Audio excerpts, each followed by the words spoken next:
Assalamualaikum warahmatullahi wabarakatuh. Alhamdulillahirrabbilalamin.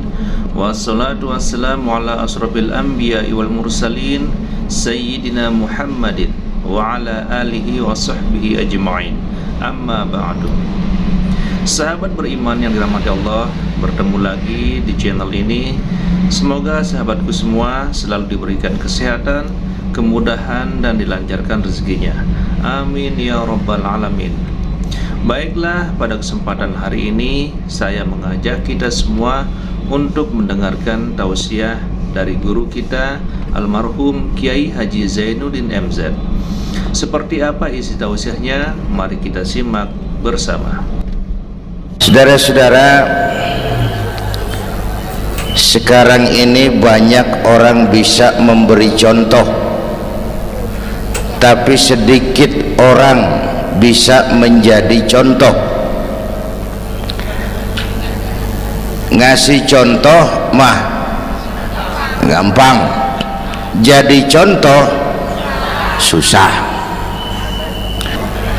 Karena beliau manusia. Laqad ja'akum rasulun min anfusikum.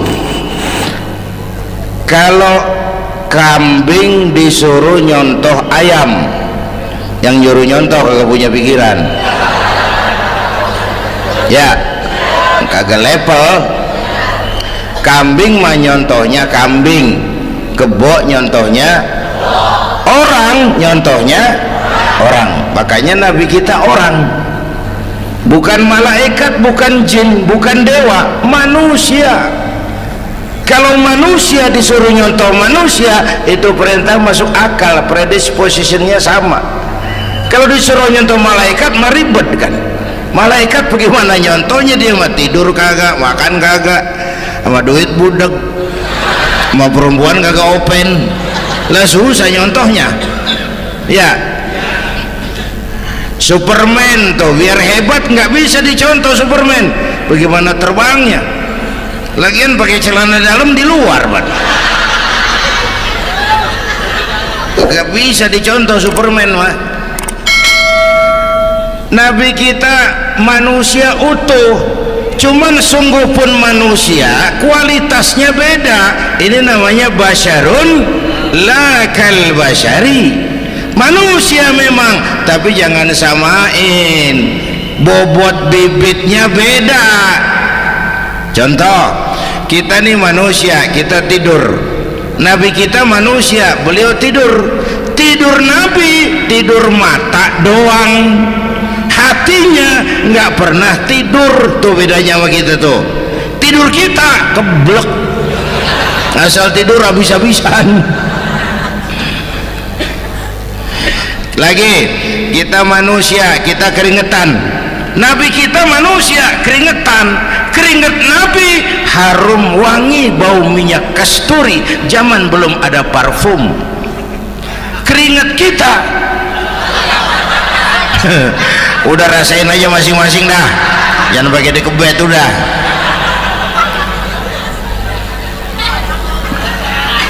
Contoh lagi, kita nih manusia nih, kita beludah nggak? Nabi kita manusia, beliau juga beludah. Ludah Nabi obat, ludah Nabi.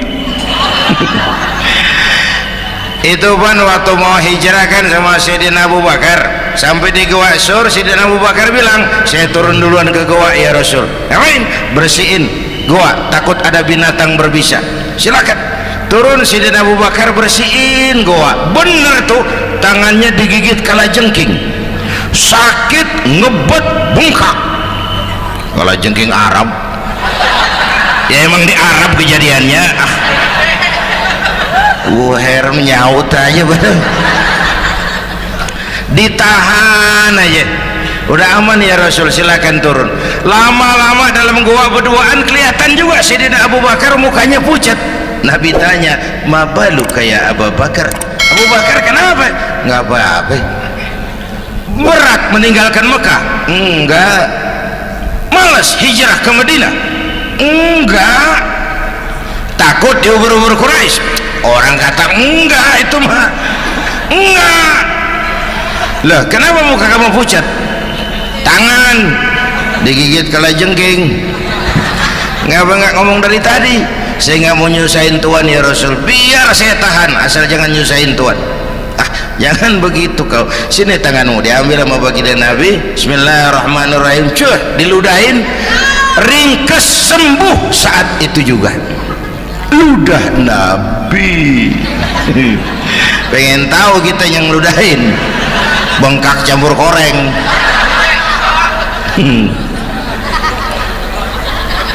Satu tuh alasannya kenapa Nabi dijadikan contoh, karena manusia. Kalau manusia disuruh nyontoh manusia pasti bisa dong ya. Nah, yang kedua, karena tadi kata Bang Haji Omar, pribadinya itu pribadi yang multidimensi. Mau nyontoh apa? Pak, saya ini pengusaha Pak. Nabi umur 9 tahun udah ke Syria tuh dagang lintas negara Syam. Saya jenderal Pak, Nabi mimpin tentara di medan perang Mas. Saya mau balik Pak, Nabi dakwah Bung.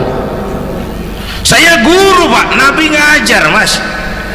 Innama bu'istu mu'alliman, aku diutus sebagai guru, guru umat, guru bangsa. Saya politisi Pak, Nabi diplomat ulung Bung. Saya presiden Pak, Nabi mimpin bangsa dan negara Mas. Saya kepala rumah tangga Pak, Nabi punya anak bini Bang. Ayo lempengan mana dulu, cari ngomong. Malah Nabi Isa tuh nggak bisa jadi contoh bagaimana membina rumah tangga bahagia. Bagaimana membina rumah tangga bahagia menurut contoh Nabi Isa? Nggak ada Mas. Kenapa? Nabi Isa belum sempat kawin. Ya, Nabi Isa belum sempat kawin. Ada pengikut Nabi Isa menyangka nggak kawin ajaran Nabi Isa, pada ngikut lagi nggak kawin. Tuh pastor tuh mubazir, orang dikasih perabotan. Bang bener, saya kalau dalam Islam kiai kagak boleh kawin, saya pilih berhenti jadi kiai.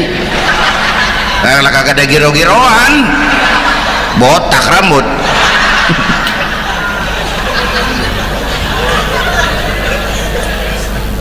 Makanya Bang Haji Omar cerita poligami saya girang banget tadi. Bukan yang ngomong ahlinya soalnya.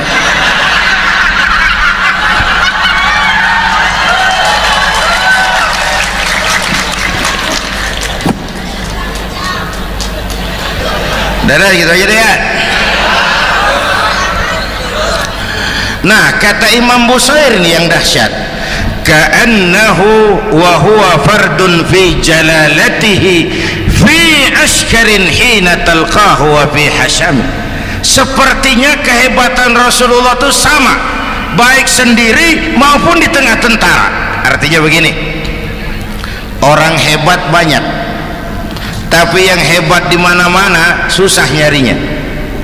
Baginda Rasul ini lagi duduk hebat, lagi jalan hebat, ada di pasar hebat, lagi di masjid hebat, di medan perang hebat, di depan anak-anak hebat, di mata musuhnya hebat, di depan sahabatnya hebat, di mata istrinya hebat, di mana-mana hebat. Lah susah nyari orang begini Bang ya. Kita mah hebat juga setempat, di kantor hebat, sekantor orang diomelin di kantor, pulang ke rumah dikeplak sama bininya diem aja. Ini di depan bininya dia kagak hebat dia mah.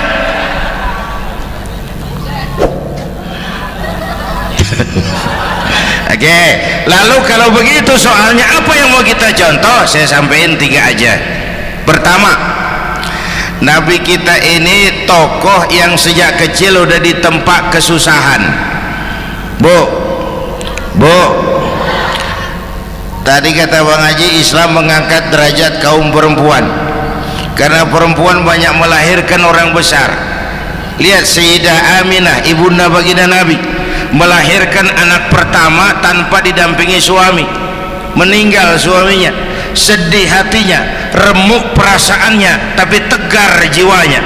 dilahirkannya bayi bernama Muhammad, diasuhnya penuh kasih sayang, diantarnya menjadi orang besar dan memang dibesarkan oleh Allah. Itu contoh tuh Bu. Bilangin anak-anak tong bocah Nabi ngangon kambing tong, sekolah tong jadi orang gede. Baba lu tibang tamat SD lu sarjana lu, baba lu cuman jadi RT lu jadi camat lu. Biarin malu baba lu pala jadi kaki, kaki jadi pala, asal lu terus sekolah. Bu, anak sekolahin, gelang doang digedein lu. Nih kan kita Betawi no pendidikan ngentengin banget kotaan. Udah dong yang tinggi-tinggi sekolah udah. Ngapa mak? Baba lu kagak sekolah hidup no. Hidup dong pun jamu monyet juga hidup. Bu, anak sekolahin.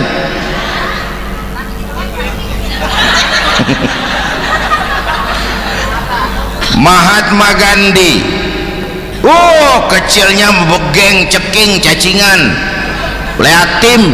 Emaknya tuh Gandhi sekolah nak, Gandhi belajar nak, Gandhi jadi orang besar nak. Kalau perlu belajar ke Inggris, biar Inggris menjajah kita.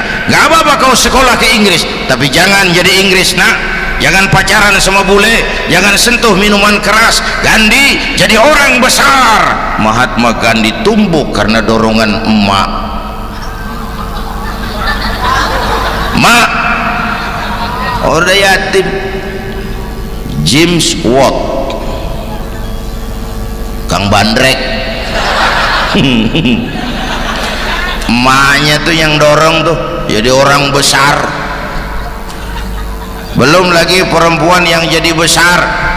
Di Indonesia ada Kartini, di Jawa Tengah ada Dewi Sartika, di Jawa Barat Dewi Sartika, di Bengkulu ada Fatmawati Soekarno sang penjahit bendera merah putih, di Aceh muncul Laksamana Malahayati, disusul kemudian oleh Cut Nyadin, baru kemudian muncul Cut Koko, Cut Meme, Cut, ya udah tak cut lain dah.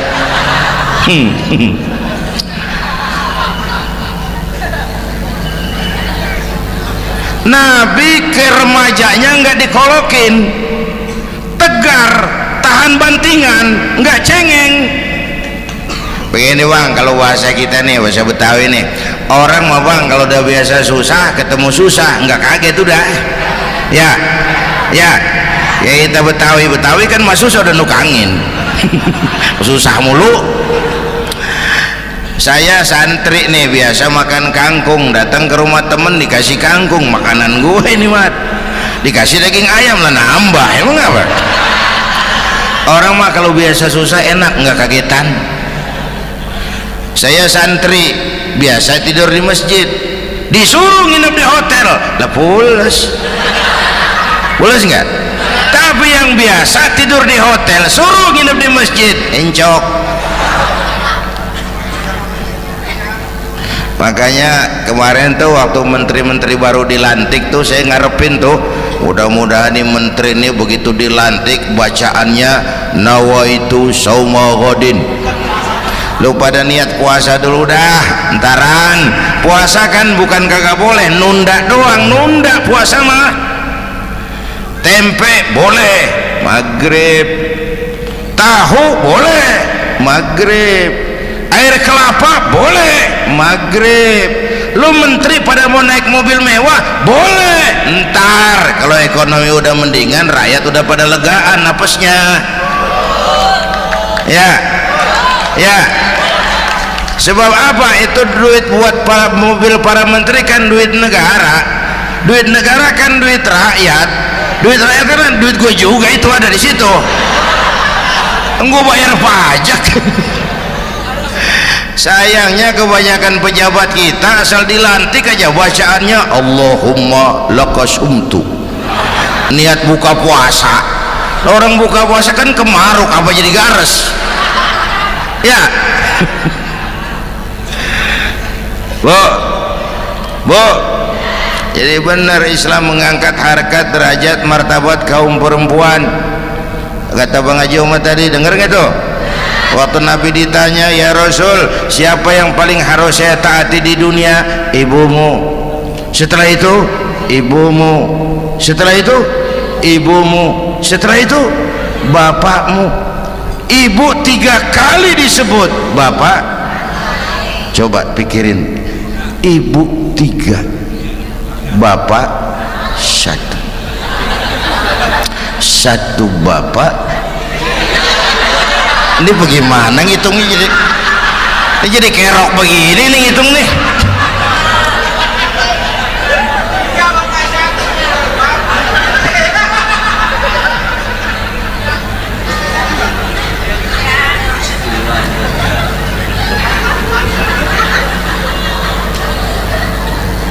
Jangan takut ngadepin susah. Hidup nih keras, kerja keras, perseringat banting tulang, ya Bu. Satu. Yang kedua, contoh dari Nabi, orang yang paling bersih hatinya Rasulullah, orang yang paling baik akhlaknya Rasulullah, orang yang bahkan sudah dapat jaminan ampun dari segala dosa Rasulullah. Tapi orang yang kalau sholat malam sampai bengkak kakinya karena rajin sujud Rasulullah. Aspek ibadah apaan?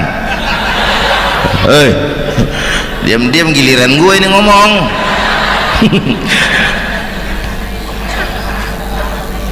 Lo ngomong lagi udah gue pulang. Canda neng. Udah gantian ya. Ya. Apaan urusan? Orang yang dosanya udah dapat jaminan ampun, kalau salat malam bengkak kakinya karena rajin sujud. Saya tahu di sini juga banyak yang kakinya bengkak. Semurat. Oke. Kira-kira 3 minggu yang lalu saya menghadiri haul akbar Syekh Maulana Malik Ibrahim di Gresik, haul ke-609. Dari situ saya ke Surabaya ikut zikir sama keluarga besar Tarbiyatul Qulub. Waktu zikir saya terkejut, ada kalimat yang dibaca ratusan kali menyentak perasaan saya. Kalimatnya sederhana, kita hafal, yaitu kalimat ana Abdullah. Dibaca ratusan kali, ana Abdullah, ana Abdullah, ana Abdullah, ana Abdullah. Buat saya itu menyentak karena memperteguh komitmen, saya hamba Allah, saya hamba Allah. Ah, itu mah Pak Zainuddin kan biasa, itu mah kita semua juga hamba Allah. Betul. Ayo kita bikin luar biasa. Saya mau tanya, bapak, ibu hamba Allah apa bukan? 3 orang. Ibu hamba Allah apa bukan? Hamba Allah. Kata siapa? Nah, kata ibu sendiri. Kalau kata sendiri, pan namanya pan ngaku. Ya, orang ngaku mah boleh dong, tiba ngaku, namanya juga ngaku. Cuman diakuin apa enggak, kita pan belum tahu. Ngaku mah murah, diakuin mahal. Ya, yang gampang dah. Ibu kenal sama Presiden SBY? Kenal. Presiden SBY kenal sama ibu? Lo ngaku, lo ngaku.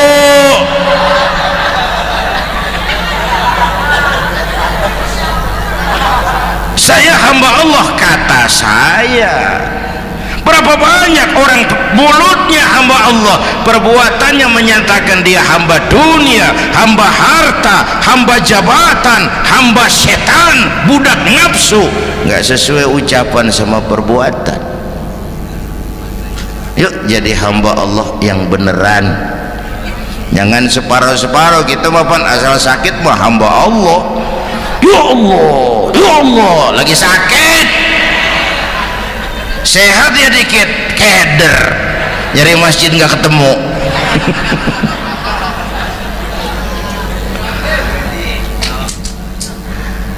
Apalagi Kata Bang Haji tadi nih, kita nih kan zaman entertain nih, orang pada pintar bikin bungkusan sekarang Bang ya, abad entertain, orang pada bangun pencitraan. Tadi itu kiai sama dukun tipis bedanya. Dukun pada pasang iklan sekarang, ketik reg. Waduh, sampean lahir hari Selasa, nggak cocok di air, ono di hutan sono, larang udah dagang es jadi berhenti, nggak cocok di air.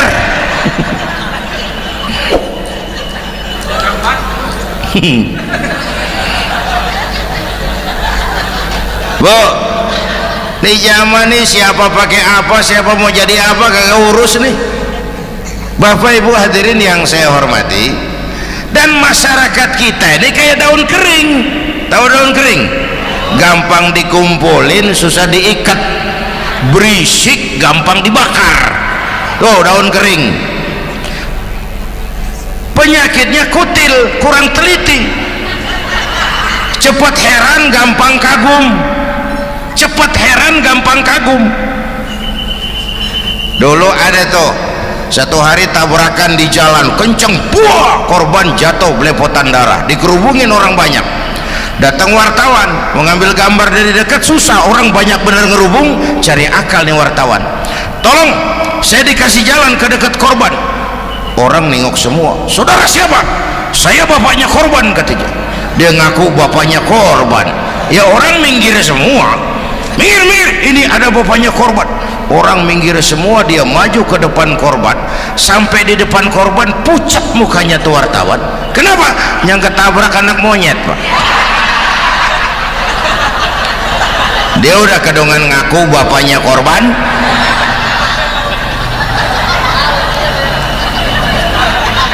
Bu, ini cerita pendek tapi pesannya lumayan nih. Kalau belum kenal bener mah jangan buru-buru ngakuin ya. Dia kagak tahu yang ketabrak siapa, main ngakuin aja, saya bapaknya korban. Lu makan lu jadi bapak monyet sono lu. Makanya jagain kampung kita nih, jangan kemasukan yang aneh-aneh ya. Nabi palsu, aliran aneh ya, ini bid'ah, itu bid'ah kuno yang kayak begitu. Capek kita ngurusin begitu, udah kelewatan ya. Yang tahlil terusin, yang kagak suka nggak apa-apa, cuman jangan ngomelin yang tahlil. Orang tahlil juga pakai dalil. Yang mabuk masih banyak, yang tahlil diomelin. Kita nih kayak kurang kerjaan, akhirnya rame turu-turu kita. Padahal yang harus kita kembangkan kan rukun antar umat seagama, rukun antar umat beragama, rukun antar umat beragama dengan pemerintah. Kata Bang Haji Omar tadi, rukun antar umat seagama. Turu-turu kita muslim nih kudu rukun. Beda pendapat mau boleh, marahan mau jangan ya. Tangan kanan sama tangan kiri juga beda, cuman rukun. Asal kiri gatal nih, kanan kagak diundang, dia datang aja nggak rukin. Nggak ada kiri gatal kanan ngomel, lu garuk aja sendiri. Nggak, dia mah akur ya Bu. Subhanallah, apa yang sudah disampaikan oleh guru kita sangat bermanfaat untuk kita amalkan. Sahabat beriman yang dirahmati Allah, tetaplah di channel ini, jangan kemana-mana dulu karena kajian ini belum selesai. Mari kita lanjutkan kembali. Yang kedua, rukun antar umat beragama. Islam ini rahmatan lil. Yang ketiga, rukun antar umat beragama dengan pemerintah. Ini mah kita kan bermasyarakat sama juga sembahyang berjamaah, ada imam, ada makmum ya. Nih rakyat kalau jadi pemilih yang pintar ke depan, mau memilih wali kota kayak gubernur kayak presiden kayak. Sebab apa? Sholat berjamaah kan siapa makmum kagak penting Bang. Makmum mah siapa aja boleh ya, tiba ngikutin dia mah. Ngaji dia mah gimana kayak nggak ada bab pemilihan makmum. nggak usah makmum mah kagak usah dipilih, siapa aja boleh ya bang, tuh orang budak bang, boleh jadi makmum, bacanya kagak fasih, boleh jadi makmum, ketinggalan satu rakaat boleh jadi makmum, tapi nggak tiap orang boleh jadi imam. Siapa yang dipilih jadi imam? Pertama, a'lamuhum, kata Nabi, orang yang paling alim di kampungmu siapa? Angkat jadi imam. Yang paling alim, bukan yang paling tua. Tua juga kalau kejemur kisut.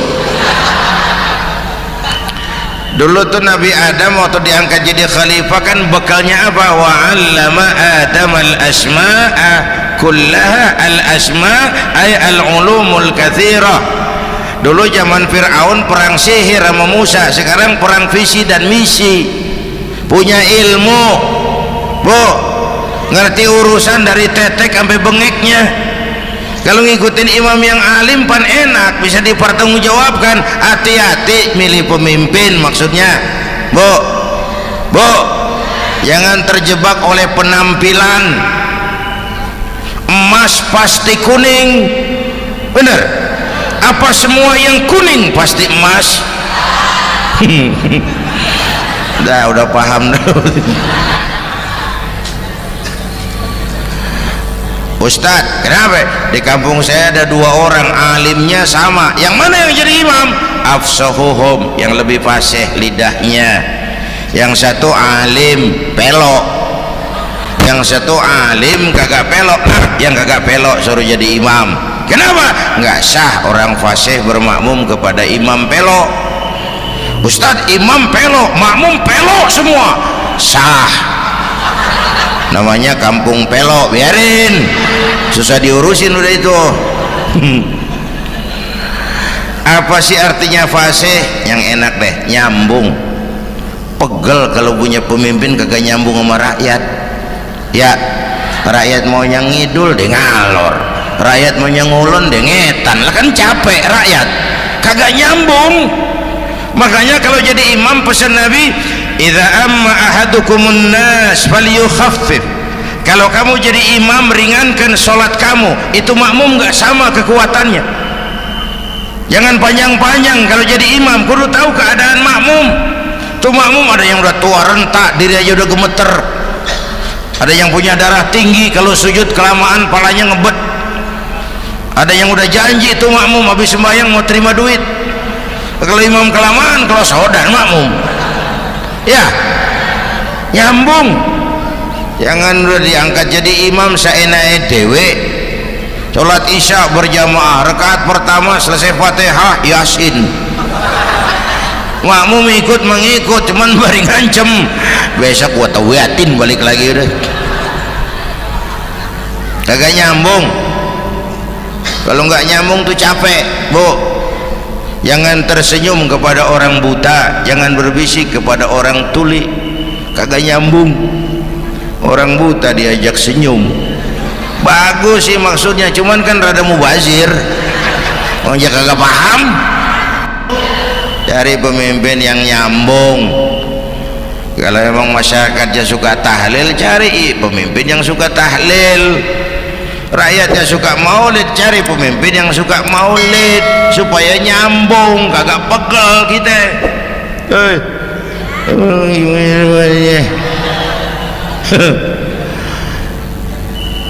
Bapak Ibu hadirin, saya balik urusan kita. Nyontoh Nabi ibadahnya luar biasa, bu, kita ini perlu Allah, kita ini perlu Allah. Semua kita perantau di bumi Allah ini, perantau pasti pulang.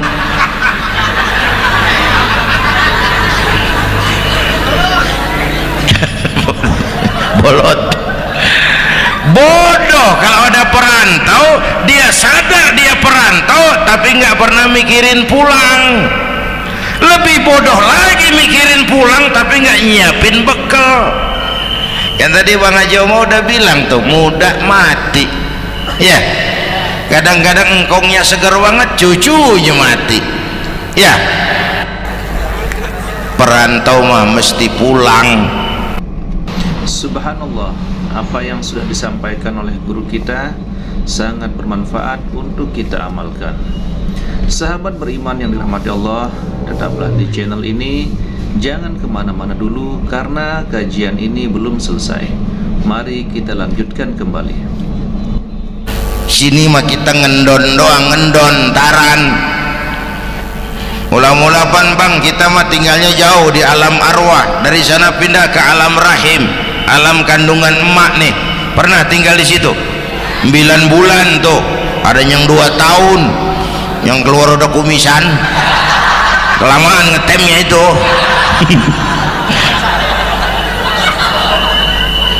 Dari sisi ini oh pantas ibumu, bapakmu, karena alam rahim fisik dan psikis emak lebih capek dari kita bapak. Kita mah orang laki mah kita mah pan investor gitu mah, nanam modal doang. Yang ngolah pabrik kan emak tuh, ya mak. Pabrik. Anak-anakku remaja pemuda yang hadir, masya Allah, emakmu, emakku, emak kita semua nih, dari mulai ngidamin kita udah kita seksa nih mana. Dari mulai ngidamin kita udah kita seksa emak nih, muntah nggak urus. Mending ada yang dikeluarin mah enak, lega. Ini kagak ada apa-apanya. Bener mak. Yang dipengenin yang kagak musim, lah kan setengah mati lagi urusan. Tengah malam pengen megang pala kereta, lu jorok bener lu, gue heran.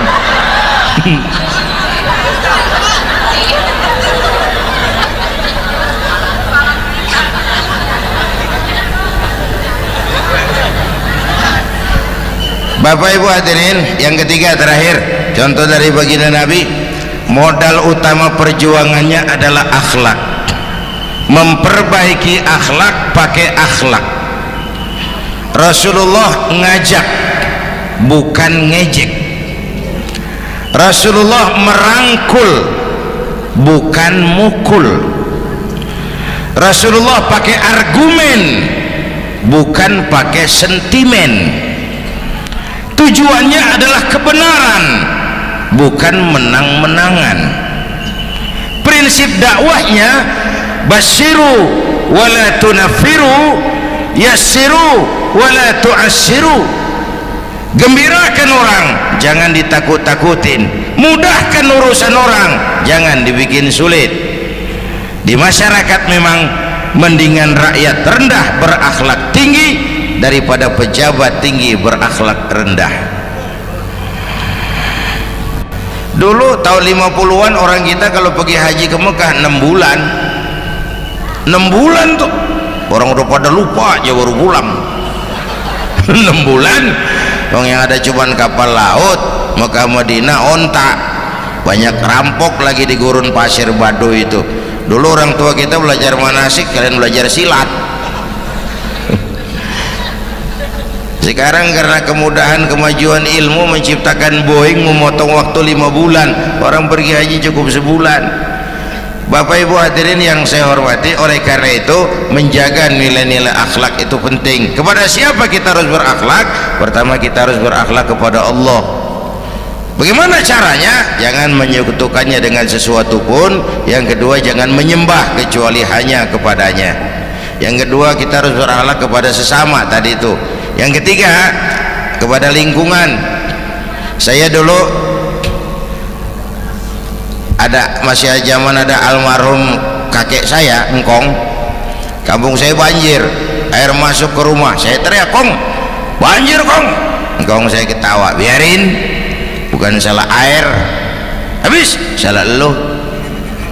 "Salah kita bagaimana kong?" "Lah lu tempat air lu tempatin.